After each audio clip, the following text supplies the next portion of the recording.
Hello, and welcome to the Tree Planners podcast for February 2022.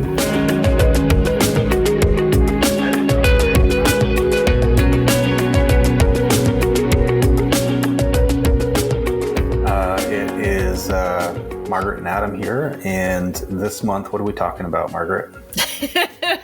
Well, it's kind of just like one of our usual things. We've got a few bees in our bonnets about housing affordability, about sprawl, about community building, about how that plays into the election, how that plays into climate goals. I mean, you never know what you're going to get with us, but I think that's kind of the broad scope, I would say.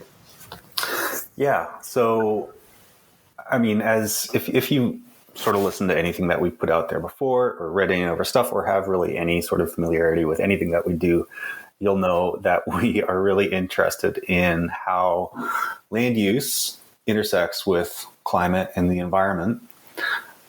And I mean, even the genesis of our little organization here, the Simcoe County Greenbelt Coalition, that was, with the consultations the previous Ontario government was holding with the public around expanding the Greenbelt, and the Greenbelt being a land use policy. And as environmentalists, we thought and still think that the Greenbelt is a really excellent policy tool that limits unsustainable land use patterns and promotes more sustainable land use patterns. And specifically there, the unsustainable land use patterns that it limits are, for the most part, sprawl. And so there's a general understanding of sprawl out there. I'd say most people, if you say urban sprawl or just simply sprawl, they'll kind of have a vague sense of what you're talking about. They'll go to, suburbia, single family homes, car-oriented development, car-reliant development, really. So development where you need a car in order to be able to access basic amenities.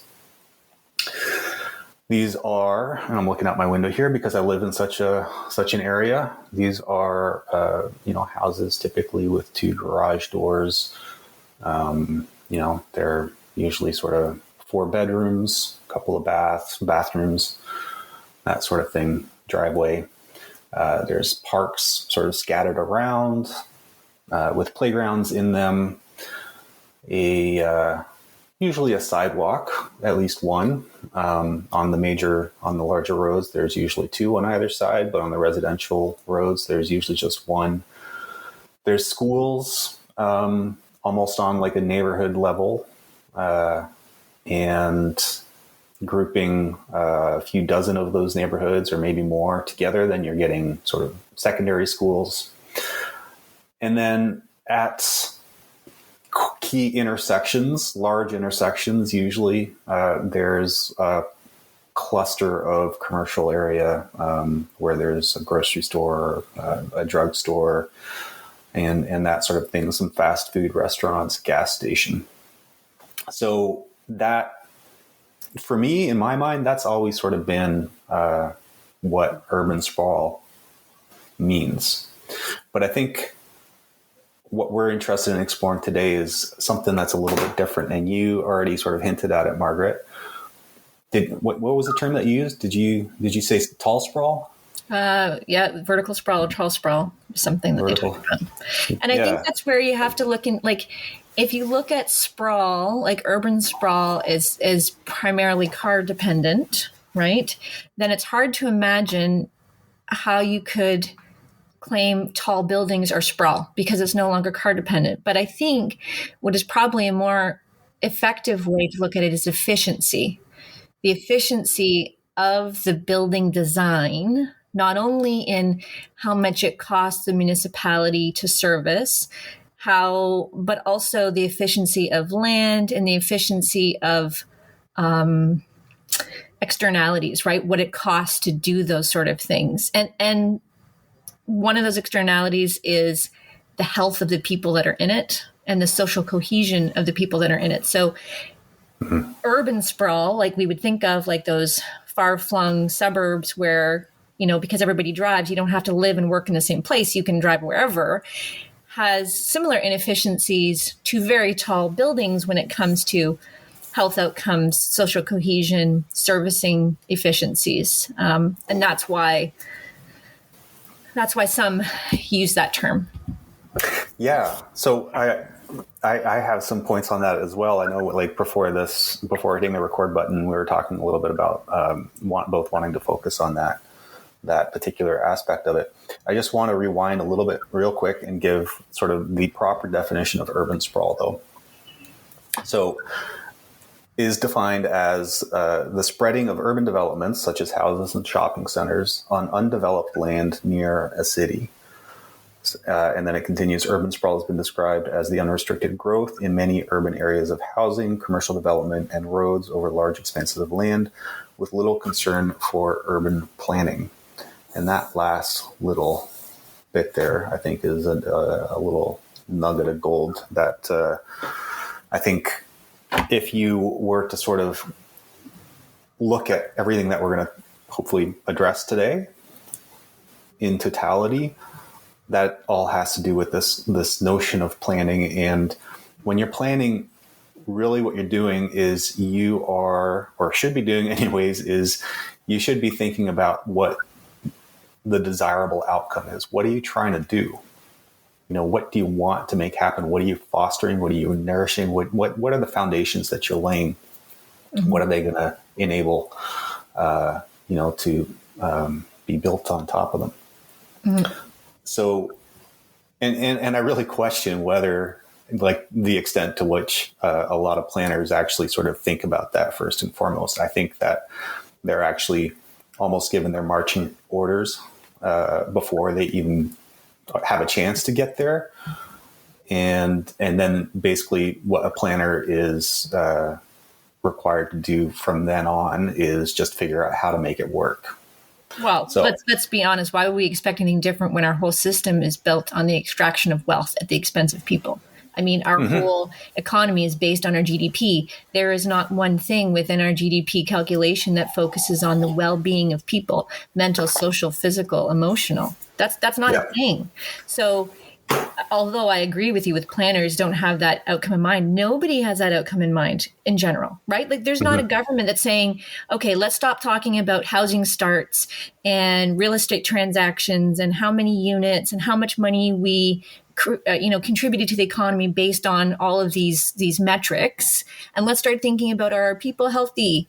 Are they, living in communities that are good for them? Are our kids okay? Like that is not the primary question. That comes many, if it comes at all, it comes many layers down past, we have a building that we'd like to build. Mm-hmm. Mm-hmm. And then they go, why are the people so ticked off about this building? We don't understand. Because the mm-hmm. people are thinking first about how does this actually make my life better?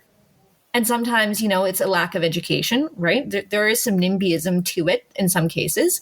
People are thinking, how does this actually make my life better, more affordable and healthier? And the governments are thinking, yeah, that's not really our concern. That's not what the policies tell us to do, right? Mm-hmm. Sorry if I'm jumping ahead, but I just don't want people to think, urban sprawl really isn't my thing, because all I really want to get into is a place that I can afford. And afford economically is one thing why you should be caring about sprawl. But affording physically, environmentally is a whole other thing that isn't really talked about. Yeah, well, NIMBYism is a really fascinating topic. I think it's thrown out there in really sort of careless ways, and we could do a whole episode and then some on NIMBY that versus YIMBY. Yeah. Well, often, I mean, that there's a really interesting distinction there, I think, because a lot of so-called YIMBYs, yes, in my backyards, so it's actually not their backyards. Whereas NIMBYs often, I think typically it's more personal. And this isn't to say one is right or one is wrong. I just think that there's an important distinction to be made there. Mm-hmm. But I find NIMBYism fascinating because it is extremely emotional, and YIMBYism often, I mean, it can become emotional, but I think it's first and foremost a more sort of theoretical or academic. Usually it's more, I think, more reasoned anyways. It's recognizing that there's a need for this and, trying to figure out how to make it work. Anyways, I find NIMBYism fascinating because it's, if you think about the emotionality in there and where that comes from, it's people feeling like their well-being, their livelihood perhaps is under threat. So in our society, and as you were sort of just pointing to, the vast amount of people's wealth is bound up in their homes. And it's that way for a reason, right? It's by design. It's a commodity. And it's a commodity. And what I find interesting is the way that we have planned our communities has enabled NIMBYism, right? It's like, and so a lot of urbanists, they throw that term out there very sort of without, I think, recognizing the fact that there's a deep history of planning and poor urbanism, for lack of a better term, right? There's a history of development that has created this dynamic that they are a part of. And there just doesn't seem to be much willingness to address that dynamic, other than sort of just to throw out this term and kind of belittle people who have this emotional connection to their home that they don't want to. I mean, change. We're hardwired to be fearful of change. Fearful is probably not the word, but to be cautious of change. Yeah. So there's really fascinating dynamics there. I really do think that our communities need to change profoundly, the way that we build them, as I know you do too. But I just think that this dynamic, the YIMBY versus NIMBY, is not really a helpful one, and that's my 2 cents on that. But we're totally getting sidetracked as we usually do. Add on to that. Okay. No, you respond, and then however badly I want to respond to your response, I will not, and we'll move on. Okay. So there's 2 things I want to address about the NIMBY-YIMBY thing. First is that it's being set up as this generational warfare, right? The older people are squashing the younger people from getting homes, and the younger people are looking, there's this animosity that's being fueled further by governments going, well, what are we going to do? These people don't want it. You guys do, you figure it out, right? And I don't think necessarily that either side is really far off of what they want to see happen. They want to have a community that's more participatory. They want to have a community that's more, something where they feel that there's a role for them. But because we're still focused on the number crunching and the what's the density and what's this and blah, blah, blah, blah, blah, the policy level of it just sets up, if you have a problem with getting a home, it's these old people that keep doing all of this NIMBY stuff that are your problem. And that's really an easy scapegoat for politicians to get at, right? We're going to punish these old people, generally, is how these established people, for being the problem why you can't get a home, forgetting that they've, have turned housing into commodity, forgetting that they have underfunded public services where some people that want to move out of their home can't because there's no nursing home, there's no retirement home, they're setting it up where you're my enemy, you live in my community, you're the problem, and allowing that to, they're absolved of any responsibility, whether it be provincial or municipal. So I think that's BS first. And then the other thing I would say is about change. I think people need to understand the context of how we build is not something we've been doing for generations upon generations. We have been in an experiment of how we build our communities probably for about the last 70 years. This is not something that we've done forever. This is a blip in human history as far as how we build our communities. So what I was reading an article talking about was people are afraid of change, yes, But actually what we're trying to move towards is how we used to build communities before car dependence and that individualism that came with car dependence became the major focus. What we really want to do is go back to the communities, not necessarily the social context of it, but the community design of the 30s and 40s and 50s, right? Where you had small little centers, you could connect by rail, you could connect by buses. Like the transportation and transit systems were so much better considering, the age and time that they were at than what we have now. So they're saying that what we should stop doing is try to make it sound like we're changing, we're making all these really big changes. And what we're trying to do is actually revert back to how we used to build communities. That is where we need to go back to more dense centers where you have 7 to 10 stories, maybe, where you've got schools with urban community, like all kinds of stuff. So those are my 2 big rants. I think that's important for the YIMBY side as well as the NIMBY side to understand. It's not about building up towers everywhere. I don't think you and I agree on. I don't think we agree with that. There should be 40-story towers everywhere. I think what we're trying to say is we need to move back to the type of development that it was. And when you present people with that, they tend to be less upset because it feels familiar versus I've never experienced this before. I've never seen this before. Right? Yes. Well, and picking up on that, how we are isolated from one another. So we just all went, through at least, through this experience in Ottawa. And I think I say that collectively because I think most of us, while we may not have been there, we were all probably pretty wrapped up in it as Canadians who are concerned about our country. And I think it's an interesting connection to make. And I've had this in my mind a lot with respect to urban sprawl and the way that we build our communities,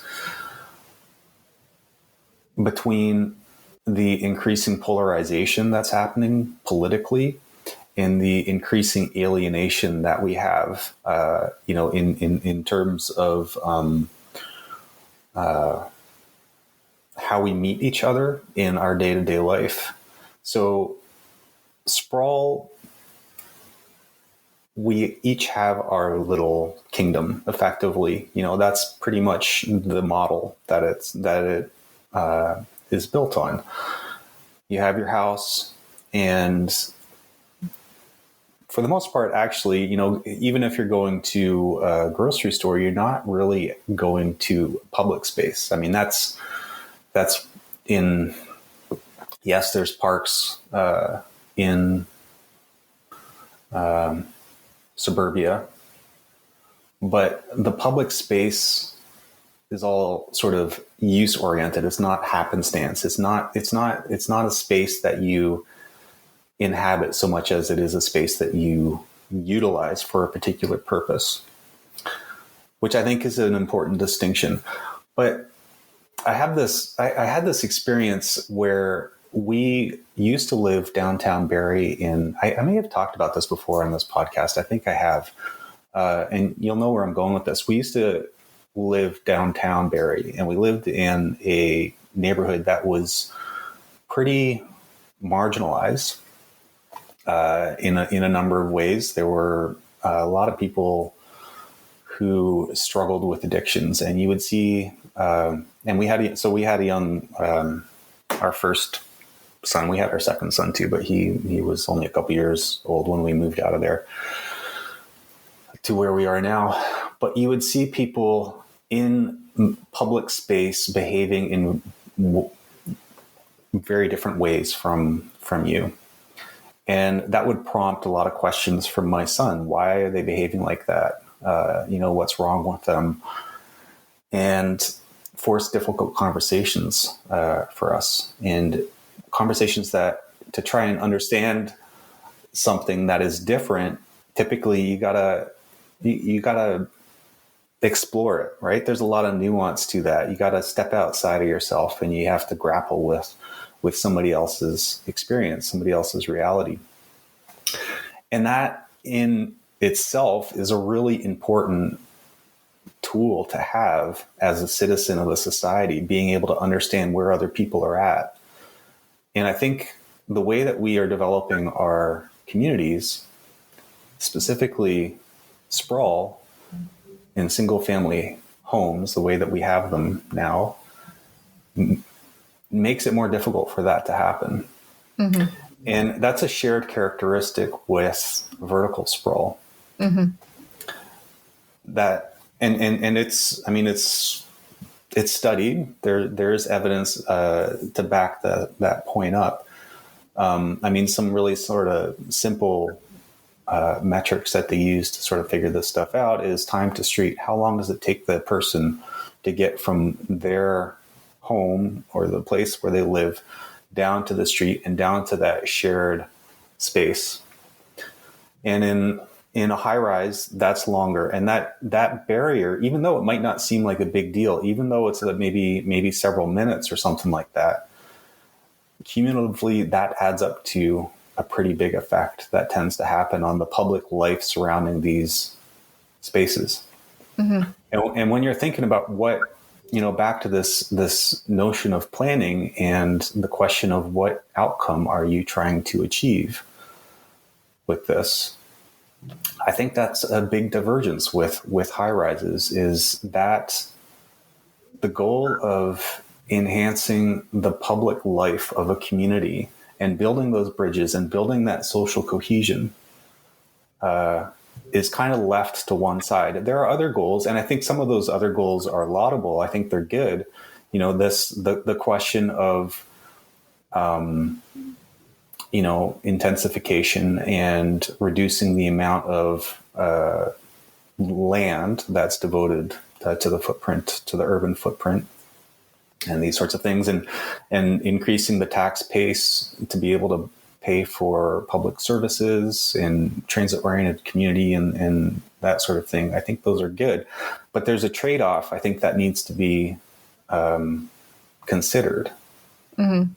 And I'm not sure how much that is being considered with some of these things. So, we'll tie this into the local scene in a little bit.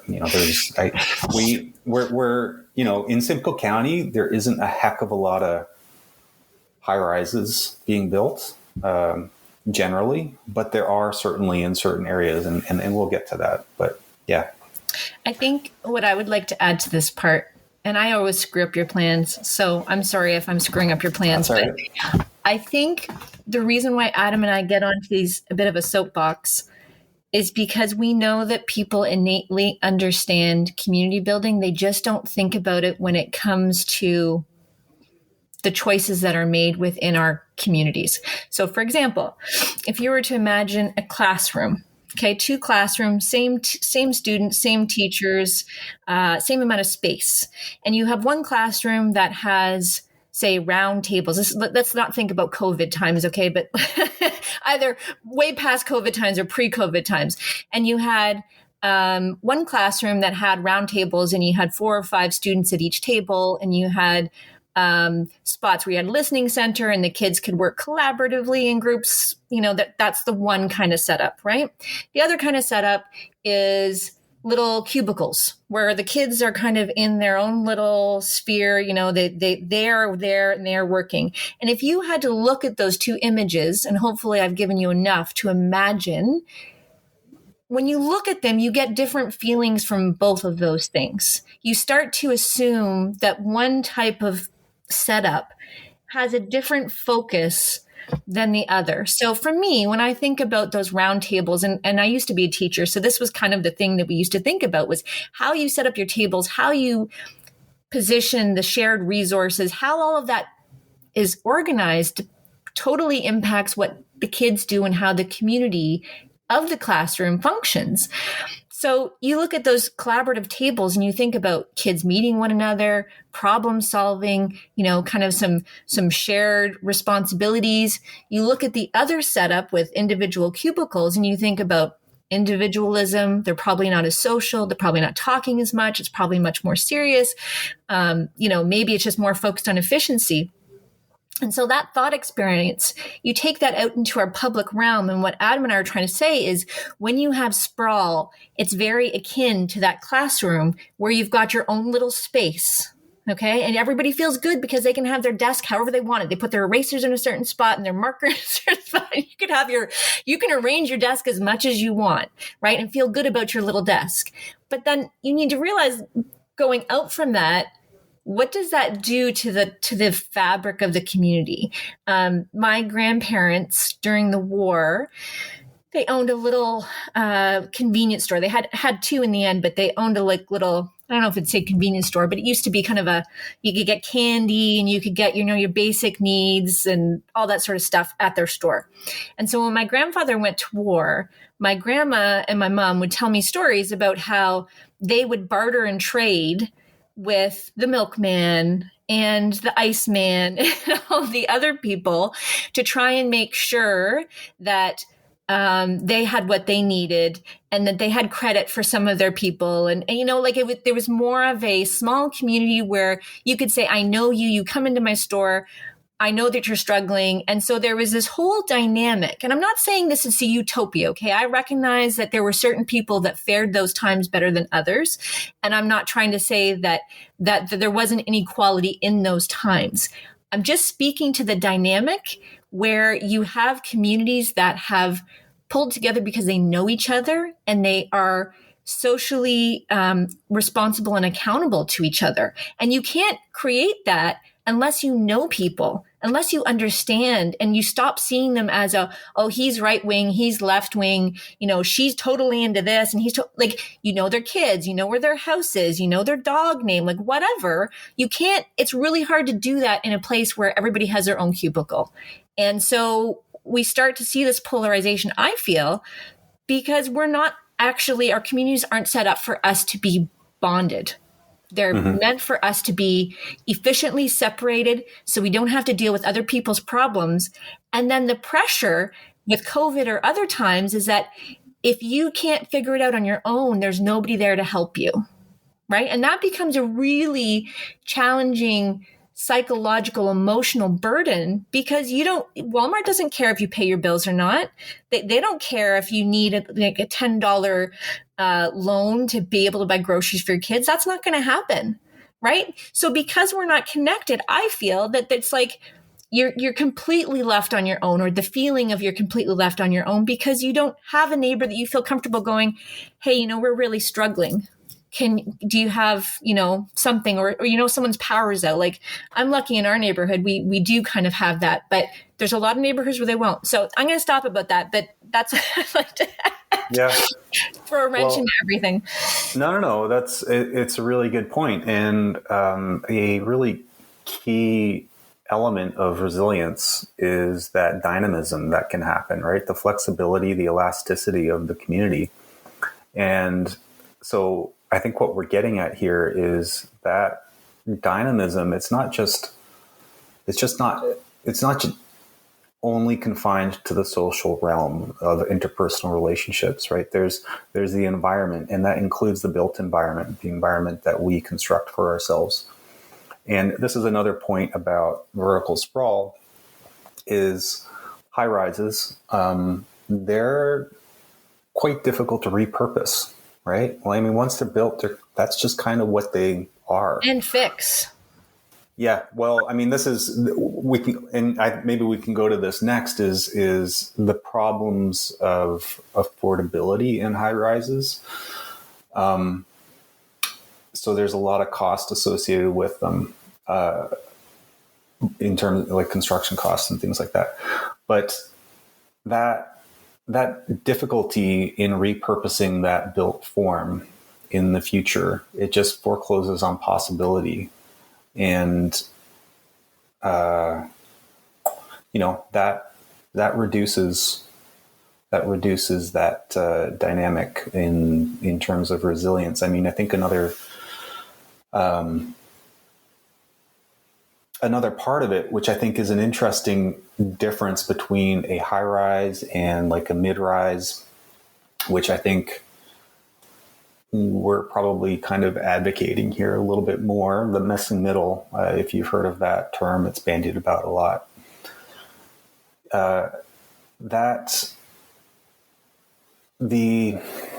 Another interesting thing about vertical sprawl and building condos, these really large developments require a lot of financing behind them, a lot of capital to build them, and that is, there aren't many people, let alone institutions or corporations, that are able to swing that. So it limits these types of developments to a relatively few entities. And I think that dynamic is another interesting angle to this, which it's not a particularly democratic form of development. I mean, suburban development, where you're building cookie cutter houses, it's on large swaths of land. All of that land is owned by a large corporation. And maybe you can speak to this, but these corporations are huge and they're horizontally integrated, or is it vertically integrated with other, They're integrated all over the place. They're integrated, yeah. That dynamic isn't particularly different from this like a smaller footprint, but a much taller build out. And I think in terms of that resilience argument, you're having those missing middle developments. And I don't have anything to back this up. This is just sort of me sort of thinking it through a little bit, but it seems to me that those are potentially easier to access for builders that are not as large, which also then acts to disperse the benefits, the financial benefits, the profits, or what have you, the rent, among a larger portion of the population, which builds a healthier local economy, ideally, because I don't think most of the developers are or should be considered local. I mean, some may be situated local, but for the most part, I think that they are at least provincial in scope, or maybe regional in scope, who knows. But anyways, that resilience argument, I think, extends in that direction as well. Mm-hmm. Yeah. Did I just talk myself into a corner there? Or? I don't know, really. Did you? I think that I think you're right about the financial side of housing. And I think that people don't appreciate when these really large development, people understand, like with the TMX pipeline or with some of these big infrastructure projects, that they're like, oh, you might have seen a campaign that says, stop RBC or stop Scotiabank because they're the ones that are financing all this stuff. The same thing happens in housing developments, for large scale housing developments, not your mom and pa's necessarily as much, but those kind of big projects also involve some lending, right? So it's not that the banks are only involved when it becomes like a multi provincial pipeline. I mean, they're involved in a lot of different things. So that I think we should do away with the myth, and we were talking about it earlier, about that construction is a ma and pa industry, right? Mm-hmm. We have this nostalgic view of, like, for example, my father-in-law was a custom home builder for decades, and he would build like maybe 5 to a dozen homes a year, right? That isn't a thing anymore. I mean, there's still some people doing it, but generally that's not what you're talking about. You're talking about people that generally don't live in the area, don't have any affinity for the area. Sometimes will hire local trades, but a lot of times have their own crews that they move from place to place. It's almost like locusts in some ways. So I think it's not helpful to romanticize this idea of home builders, being quote unquote home builders. There's a commodification that has happened with it, and that old, I don't know if it's an old saying, but don't hate the player, hate the game. I mean, the game, the rules that have led to this, the priorities that we say are a priority, which is housing starts, GDP, supply, have led us to this. And I was just speaking to a planner who's pretty well known before this call, and he was like, if supply was the answer, he's like, the only way that supply is going to overall affect housing affordability is if you get to the point where you are oversupplying housing now. There are so many houses that you will not be like, you will have a hard time selling your place. He's like, try to convince a developer to build in a market where there's an excess of supply. How many of them are going to say, oh, we're going to build 200 units. Most of them won't sell because guess what? We already have 10,000 on the market. And case in point, Barrie just came out with a number that said about 19,000 units are ready to be built in Barrie, have full approval, have not been built. So is supply the vertical sprawl? Everybody's like, oh, we're just going to build towers to build supply. And yes, probably supply, certain types of supply might be a bit of an issue. But I think we have to do away with some of these myths that it's only because people aren't building enough. If only, developers were given more rights to build more as wherever they wanted without red tape, without community involvement, we would get at housing affordability. And think about that. Think about how many houses would have to be built to drop the price of housing right now. What I think our average in Barrie is like 850,000 or something ridiculous like that. Like, how many houses would have to be built to turn that into affordable housing or more affordable housing, where now you're talking 600 or 500,000? How many houses would you need to drop your prices by 50%? Really? Well, so the use of the supply demand dynamic in the housing market is extremely problematic, to say the least.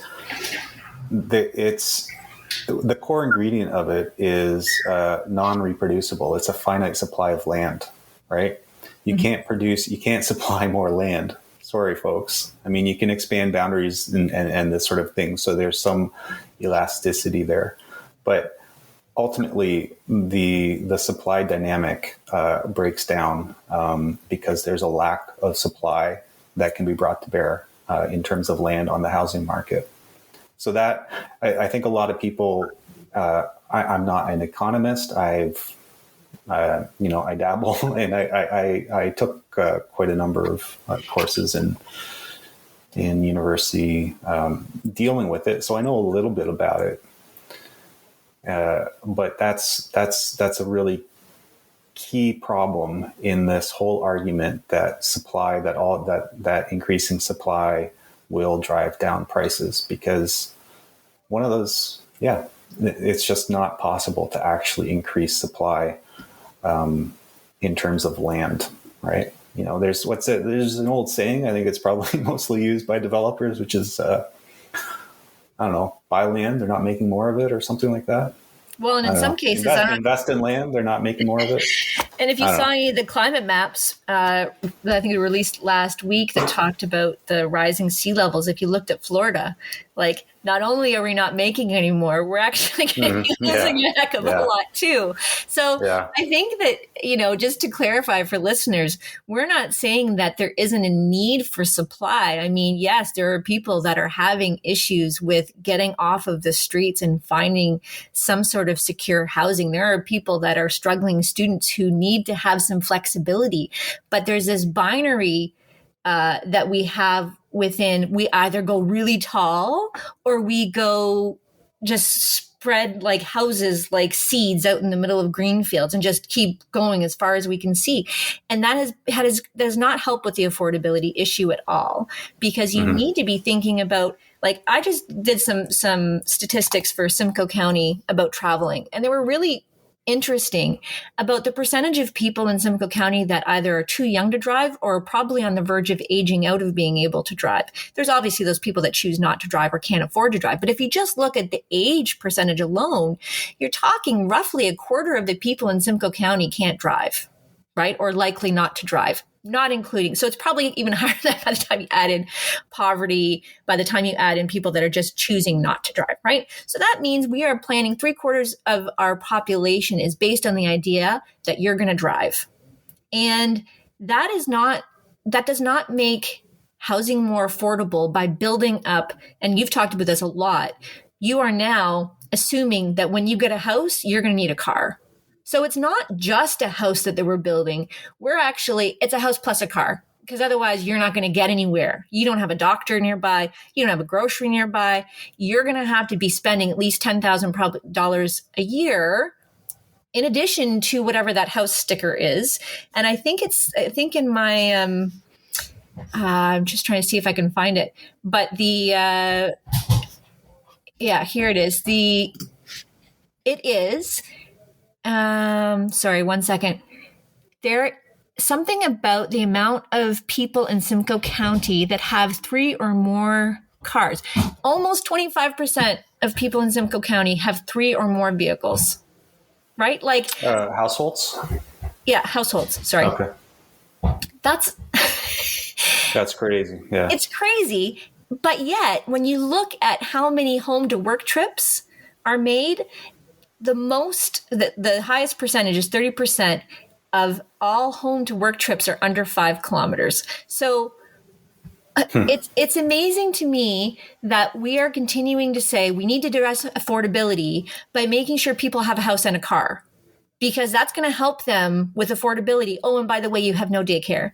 Oh, and by the way, there's no community school anymore. Now your kids are going to be bused however long to get to the one high school, or to get to, it is going back to that classroom example. And I know I'm getting a little bit worked up here, because it just baffles me. If we go back to that thought experiment with the classroom, we are not paying attention to the decisions that are being made about what our communities look like. And innately, even though we know how important those things are, we're being sold a bill of goods that says the cubicle is really good for you. I don't know why you don't like it. Everybody likes it. You get way more desks in if you stick to your little cubicle, right? Anyways. Well, that's certainly one. Well, I just want to say real quick, on the point of the non-reproducibility of land supply. For all of those real estate brokerages out there who'd like to sponsor us, both of our email addresses are easily accessible. So feel free. And I'm sure that's what they're going to be contacting.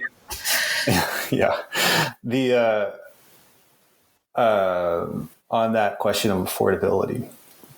So that number of that figure that you attached to the ownership of a car, that $10,000, that's on average for Canadians. That's the cost of car ownership per year. That's a number that the CAA came out with in a study not too long ago. But that is also an argument in favor of intensification and transit-oriented communities and potentially high rises.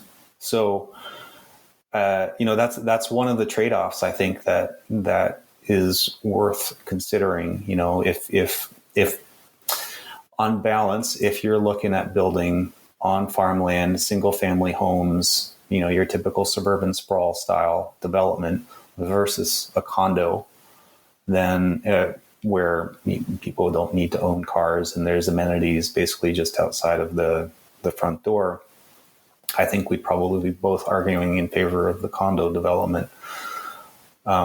But this is back to the affordability thing, though. So this is one of the interesting things that happens with high rises is above several floors in height, the costs per floor start to rise significantly. And this is due to sort of really simple things like the amount of the increased labor costs, because it takes workers longer to get up and down.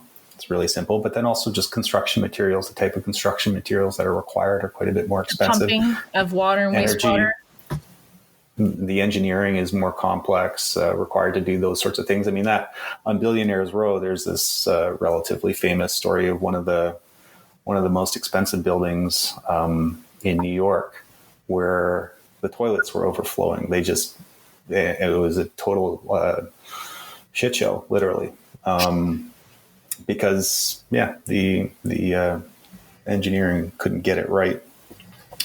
But that's another thing. So if you're thinking about high rises as a solution to affordability, either that has to be strictly regulated, or what you're looking at is you're looking at a divergence in income in all likelihood, where certain units are going to be priced up to offset the downward price in other units, those affordable units. I just want to challenge when we get into these binary options that governments give us.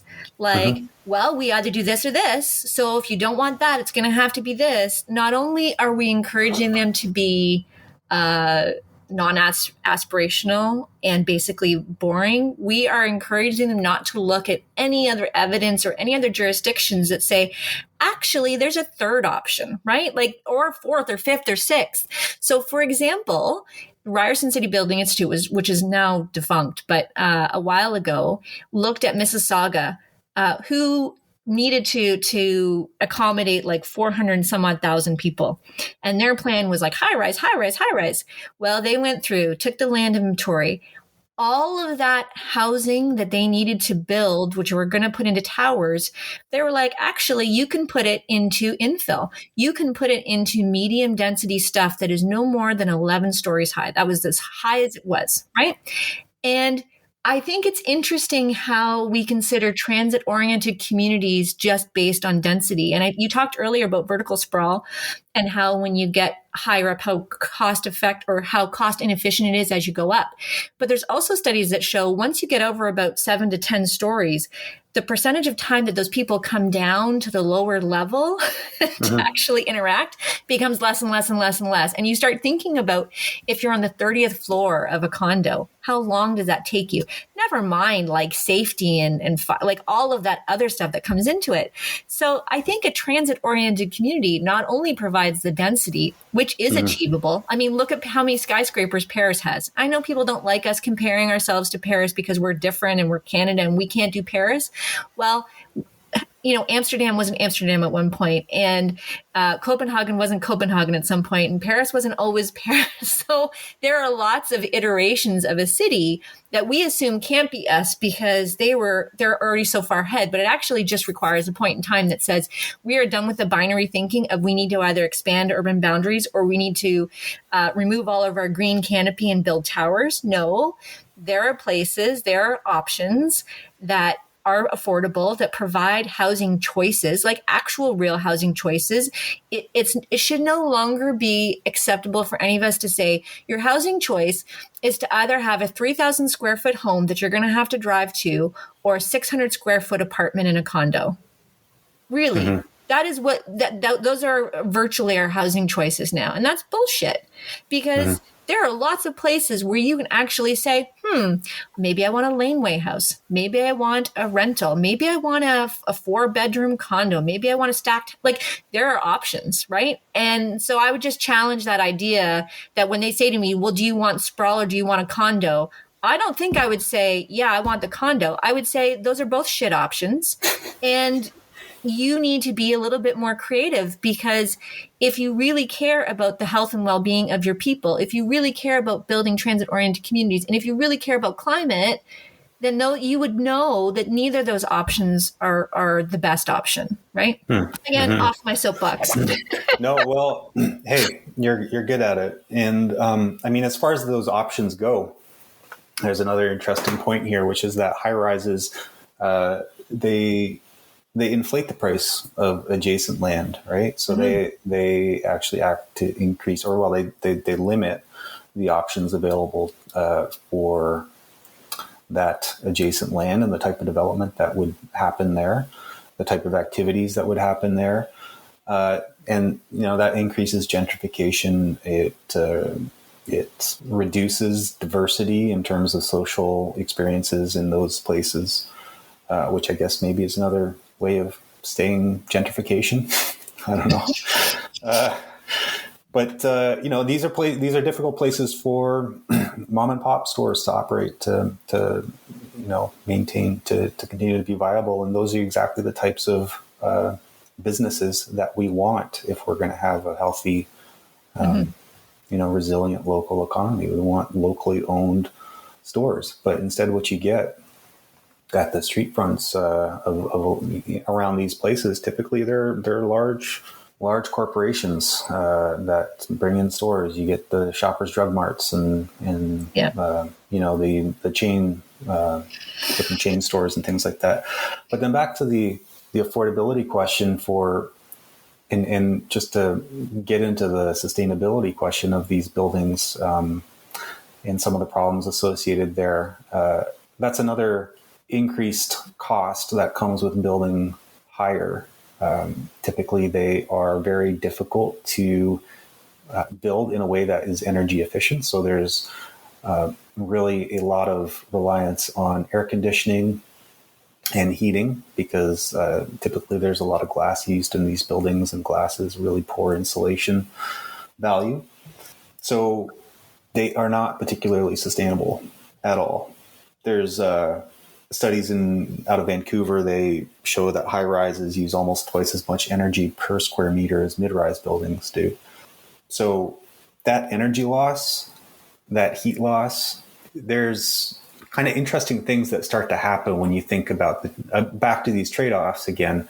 When you think about these issues, so Barrie has just come out with a final, I think, draft of their greenhouse gas reduction plan. A lot of it is focusing on, some of it focuses on the possibility of a district heating system.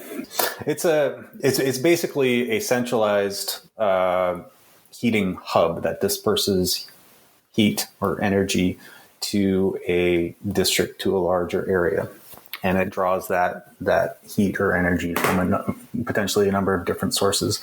Barrie does something really interesting with one of its wastewater plants, the one downtown. I believe it uses a lot of the off-gassing to produce energy, and that energy actually is used. I think it covers most. I don't think it covers all. Covers most of the needs of the plant. But that's an example of. That's a good use of that. But in other areas, that energy could be redistributed around the neighborhood, driving costs, driving energy use down. And that's done in a number of areas. Vancouver's one that's experimenting with those ideas. So if you look at also kind of the development that's happening in Barrie, a lot of it is high-rise stuff. There's a really fascinating graphic that was shared in a recent development a public meeting for development, and it is a 3D rendering of all the proposed high rises in Barrie. And there's quite a few, and most of them are kind of over 20 stories. One gets up to 41 stories, 38 stories. We'll share the link to this in the show notes. But in terms of that greenhouse gas reduction plan, if what you're looking at is energy efficiency and reducing that, I think you got to be really careful with the type of development that you're doing. And I think that there's a strong case to be made. Well, it's not just thinking that. I mean, the data backs it up. The data is there. Yeah, there is a strong case to be made that high rises are not energy efficient. They're not sustainable. It's not a sustainable built form, at least currently. So if your goal is to address climate change and become more energy efficient, I think you need to be really careful with the type of buildings that you're approving, the type of development that you're approving. Well, that's just, I mean, that's problematic with the climate conversation altogether, because as I've said so many times, my favorite phrase is it's more than pipelines and polar bears. I mean, honestly, when are we going to start grappling with the idea that the systems of how we build our communities are primarily the driver of our greenhouse gas emissions?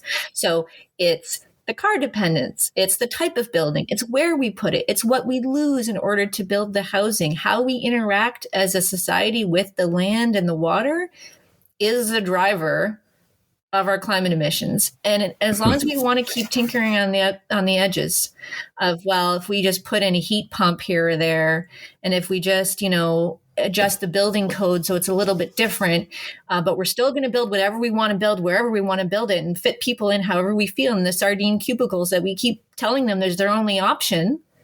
I mean, I had this really interesting discussion with a woman from Greenpeace who was calling me because she wanted some money. Which which is fine. Mm-hmm. I support Greenpeace. I think they do wonderful work. And she was like, you need to help us make sure Justin Trudeau upkeeps the goals of Canada's climate, right? Like, we need to push him to make sure that the federal government does all that it can do, because if we don't push Justin Trudeau, we will not meet our climate targets. And I thought, yeah, partially that's true. And she said, so what do you think? And I said, well, I find that funding local movements is where it needs to be, because that is the level of community work that gets underfunded routinely. Mm-hmm. And a lot of these federal groups or provincial groups tend to have a much easier time making those inroads. But anyways, and I said 50% of our greenhouse gas emissions, and everybody's heard me say this before, comes from municipal decisions. So Trudeau, if he meets every single target, if he does everything that he's supposed to do, he really only has jurisdiction over 50%. I mean, let's be honest. So I was like, so what I see is the idea of Canada meeting its targets based solely on just pressuring Trudeau. Let's forget whether we think he's ambitious enough or all of that. Let's assume he is really ambitious. Everything that he's promised he's going to do. I don't believe we're going to meet our climate targets at all. Because you know why? The provinces and municipalities still believe we're in the 1950s and 1960s, and we don't have to worry about tornadoes or increased flooding or wildfires. And we can just build tall, and we can build highways in the middle of wetlands, and we can continue to put people in cubicles so they can get to their houses and their cars, because none of it has any impact on climate. Because we don't want to talk about it. Because if we do want to talk about it, we're going to have to really systematically pull apart our whole economic system, which is based on GDP and not on our well-being. And so everybody else would rather just pass the buck. So anyways, she had quite a problem afterwards. She was like, I don't know what to do now. She's like, maybe I should volunteer. This whole tirade. No. And she was like, well, what do you think I should do? Who do you think I should be fundraising for? And I was like, where do you live? And she's like, Toronto. I said, well, I would look at community groups that are trying to ensure better neighborhoods, that are talking about intersectionality of climate and justice and community building. That is where climate work we can all engage in, right? Yeah. Yeah.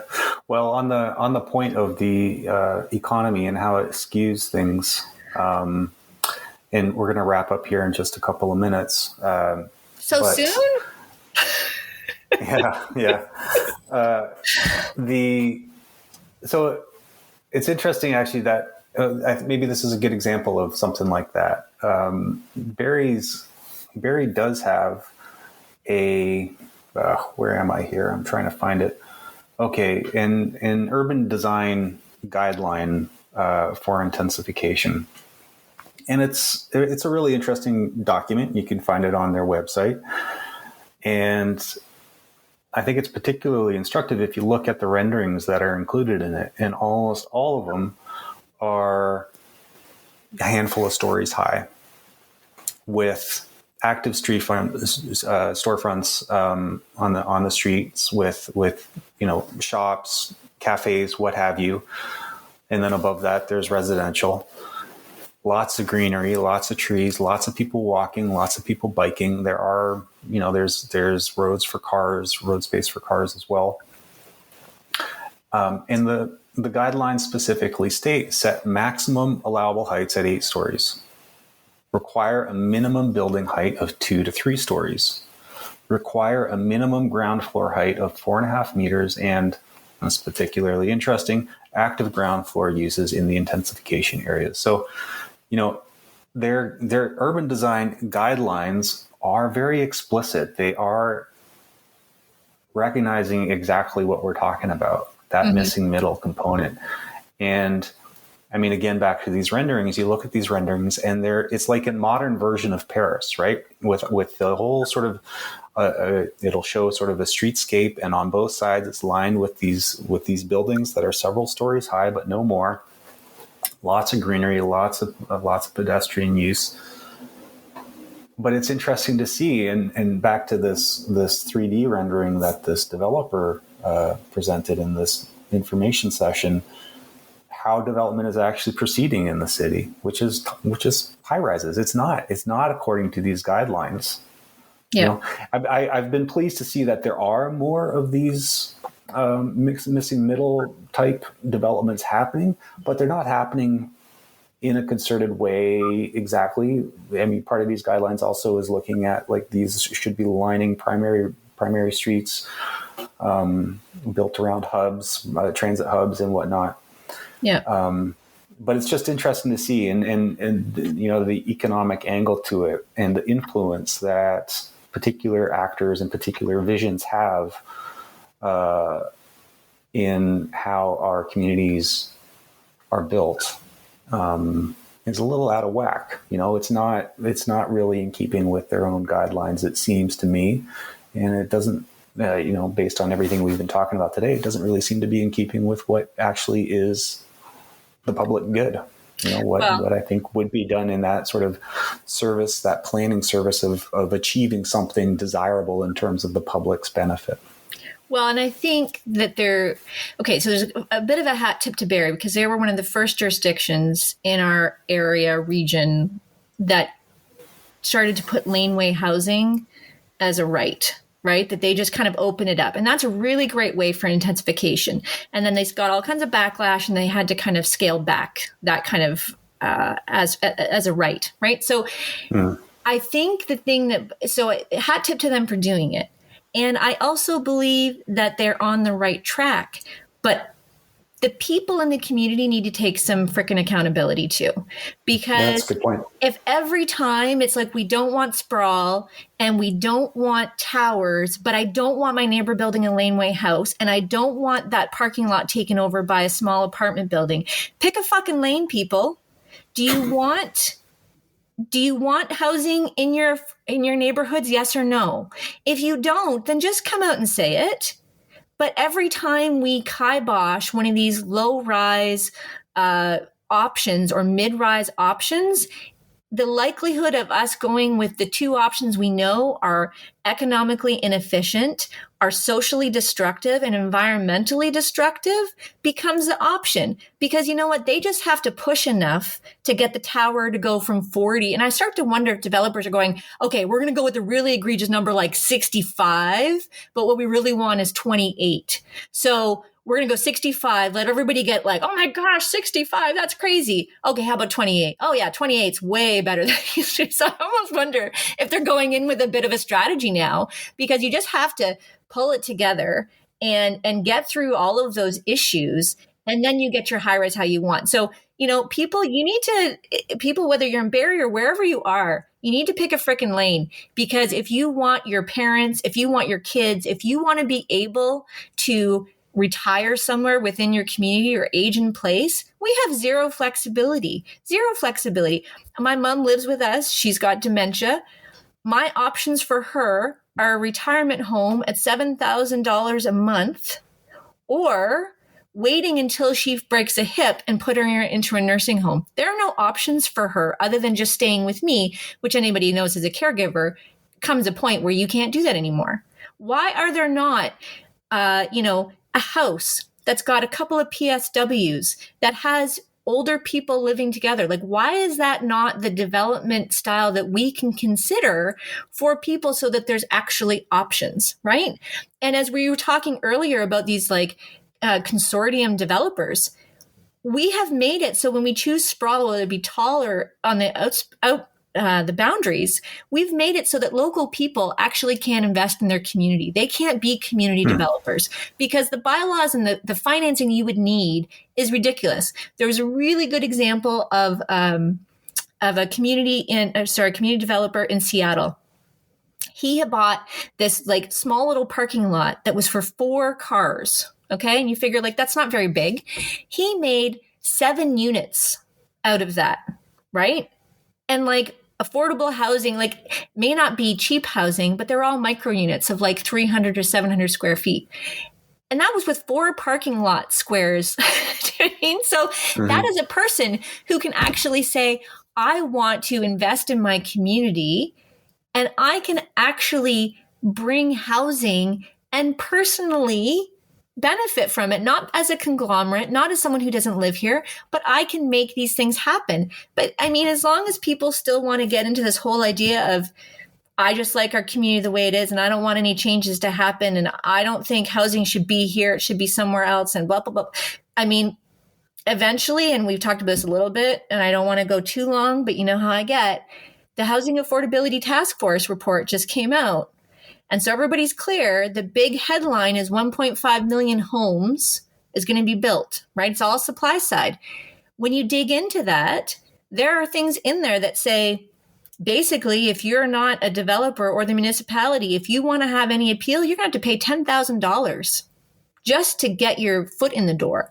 Oh, and by the way, you're not going to be able to do as many community information sessions. Municipalities will not be allowed to have additional community engagement sessions. They are getting the idea of this NIMBY part, not saying it's right, but they are basically planning on plowing over whatever community consultation we had, because the scapegoat has become people that don't want their communities to change. That isn't necessarily accurate, but people better wise up to what they want, because it's going to get forced down your throat eventually. And I think it'd be better if we all work together on a vision versus the infighting and the stymieing of like, no, not that either. No, it can't be that, right? We got to figure out a way together. Yeah. Yeah. Well, I mean, I think that the task force's recommendations could serve as a topic for an entire podcast. There's a number of things that touch on what we're talking about now, including, I think there's some of the recommendations are likely to exacerbate the vertical sprawl possibly in place of horizontal sprawl. And one of those things actually touches on what you were just mentioning, that strategy of presenting a building that's quite a bit taller than what they actually intend to do, because there's a recommendation that developers would be compensated for a loss of profit, basically, with respect to building like that. So, they would propose a tall building. It'd come before sort of, the planners would sort of refuse that, and then the municipality would be on the hook. Yeah, potentially. Potentially. And that $10,000, I mean, just so you know, that it's an interesting document. I don't think it hangs together very well. I think a lot of the logic is flawed in it. And a good example is that the Ontario Land Tribunal, that their justification for that $10,000 fee for the public to be able to participate, which is up from what, like $400, I think is the current. Yeah, it's only a couple amount. $100, 125 at least it was when I was involved in it, but that was ages ago. Yeah, their justification is that there's, that it would better resource the tribunal, because it's in need of resources. That there's a backlog of more than 1,000 cases currently, and but they didn't up the developer fees. So this is there's that too. But this is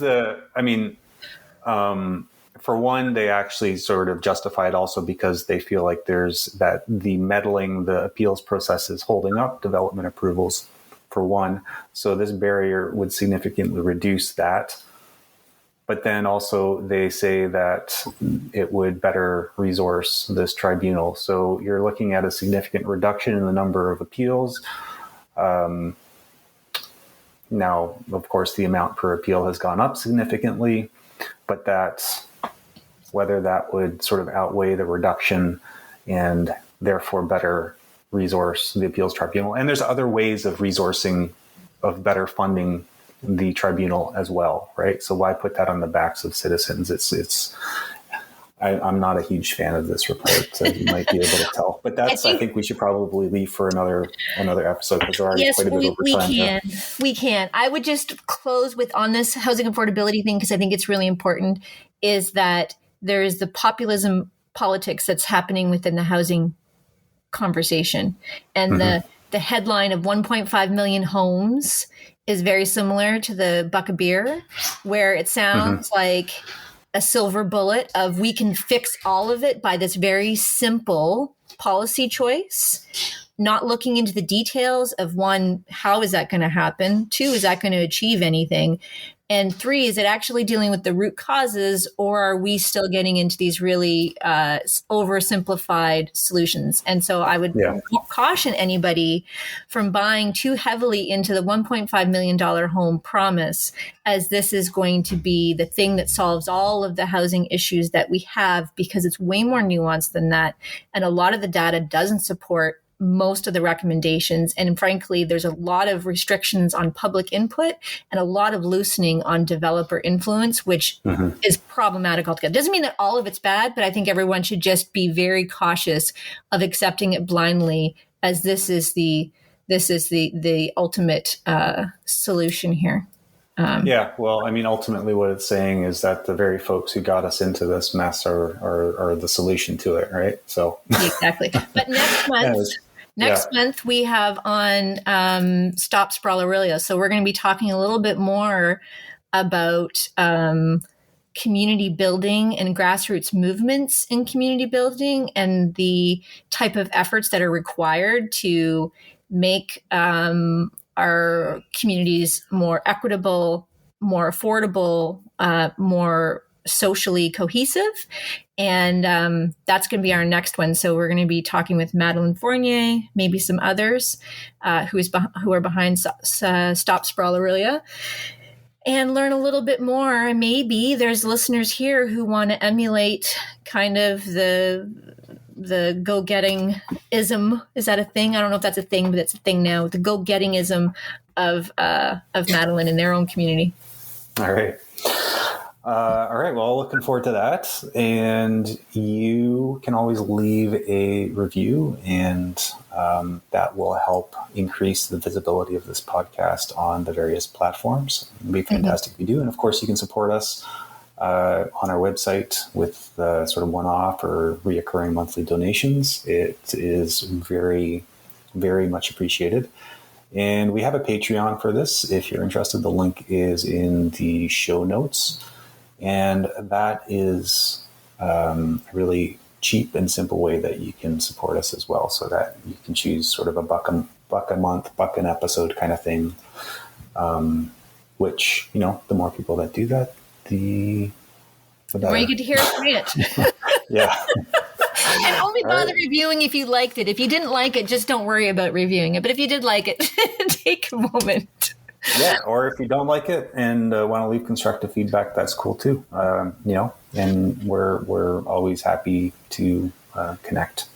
Yep. So for now, have a great week, and we'll see you next month. Bye-bye.